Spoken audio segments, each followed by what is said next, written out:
we are part of a worldwide community who are indebted to the men and women who gave their lives and who continue to give their lives to bring peace to this world.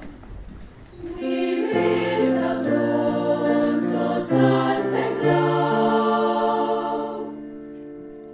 Loved and beloved, and now we lie near from 100 years ago, at the 11th hour of the 11th day of the 11th month, the guns fell silent in France. The First World War would come to an end. Over the past 4 years, 17 million soldiers and civilians had been killed.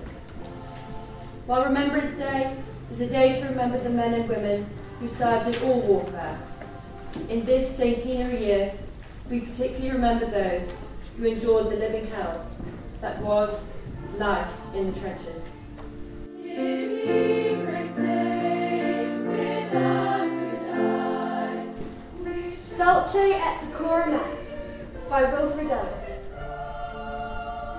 Bent double, like old beggars under sacks, knock-kneed, coughing like hags, we cursed through sludge, till on the haunting flares we turned our backs, and towards our distant rest began to trudge.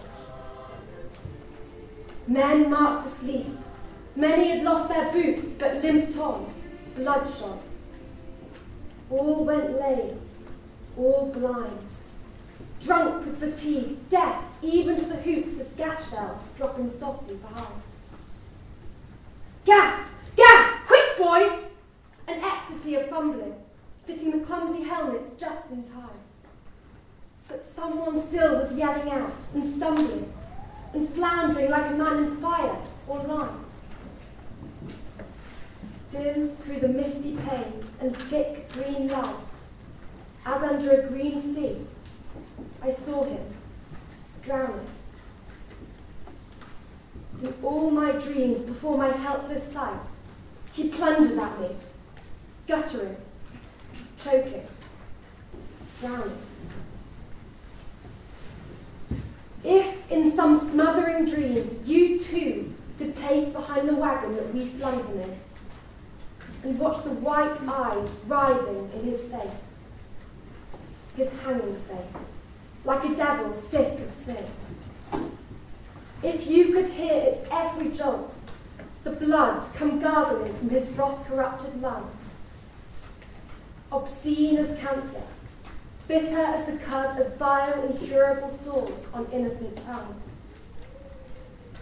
My friend, you would not tell with such high zest to children, ardent for some desperate glory, the old lie, dulce et decorum est, pro patria mori. This morning, it's right that we pause to say thank you to the men and women who have done their part in preserving peace around the world. These characteristics, as well as others, courage, dignity, and pride, are especially apparent and highly regarded in the armed forces. I would like to mention the men and women of all three services engaged in military tasks at home, where they all play critical roles, day in and day out in our society. Our thoughts are with you all, whether you may be with your friends and family, without whose love and support you would not be able to do your duty. We remember those who have died in other conflicts. 2 days past 18, he was waiting for the bus in his army green, sat down in a booth in the cafe there, gave his order to a girl with a bow in her hair. He's a little shy, so she gave him a smile, and she said, would you mind sitting down for a while and talking to me? I'm feeling a little low. She said, I'm off in an hour and I know where we can go.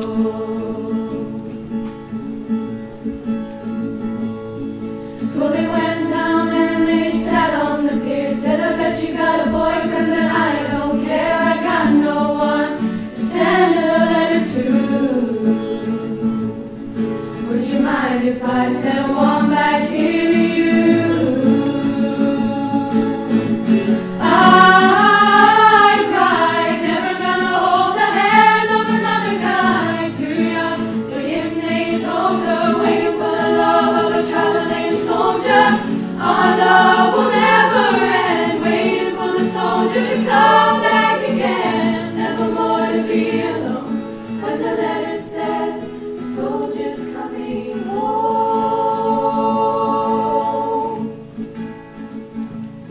So the letters came from an army camp in California, then Vietnam, and he told her of his heart. It might be love and all the things he was so scared of.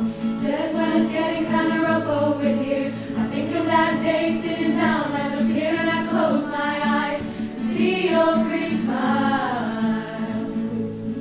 Don't worry, but I won't be able to write for a while.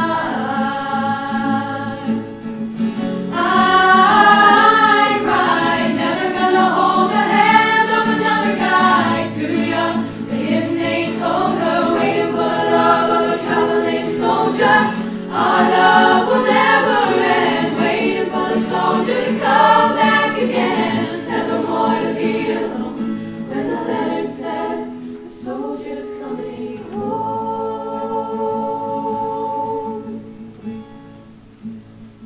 One Friday night at a football game, the Lord's Prayer said and the anthem sang. The man said, folks, would you bow your heads for the list of local Vietnam dead?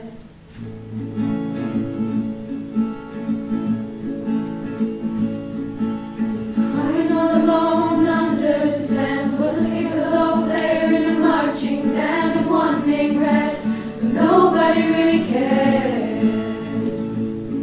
But a pretty little girl with a bow in her hair. I cried, never gonna hold the hand of another guy. Too young for him, they told her, waiting for the love of a traveling soldier. Our love will never end, waiting for the soldier to come back again. Never more to be